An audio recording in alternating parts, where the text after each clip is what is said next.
ভীষণ একজন অমায়িক মানুষ আমাদের স্বরাষ্ট্রমন্ত্রী, এবং এই যে দীর্ঘ প্রায় 1 ঘন্টা কথা বললাম তার সঙ্গে, আমার কাছে তাই মনে হয়েছে তিনি বেশ অমায়িক একজন মানুষ। কি আসলে ফর্মুলা অ্যাপ্লাই করেন বা কেন আপনার এই সফলতার পেছনে আসলে কি কারণ?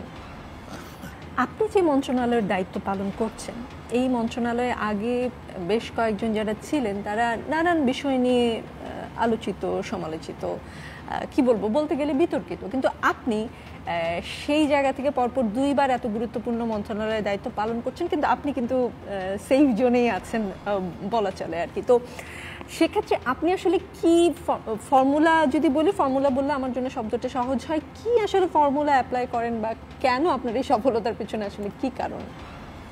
মাসে যমুনা টেলিভিশনের সেটে দাঁড়িয়ে আপনি বঙ্গবন্ধুকে বিশ্বাসঘাতক বলেছেন। আমি আমার জায়গা থেকে বাংলাদেশের স্বাধীন বাংলাদেশের নাগরিক হিসেবে এর প্রতিবাদ জানিয়ে রাখলাম।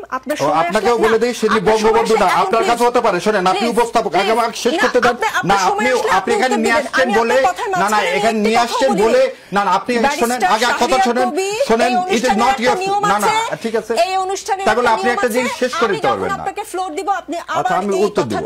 ঠিক আছে, ঠিক আছে। এই অনুষ্ঠান কিভাবে চলবে সেটা আমি না, এটা বলবেন না, এটা শরীয়তের কায়দা, এটা শরীয়তে। আমরা আমন্ত্রিত অতিথি মানে হচ্ছে ভগবান, ভগবানকে আপনাকে সম্মান করতে হবে। আপনি এই কথা আগেও বলছেন একদিন, আপনার অনুষ্ঠান বলে কিছু নাই।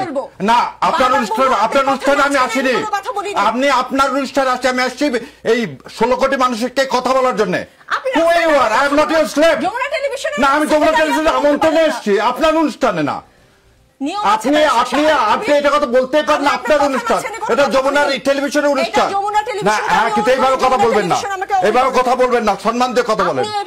আমি আপনাকে যথেষ্ট সম্মান দিয়ে কথা বলছি।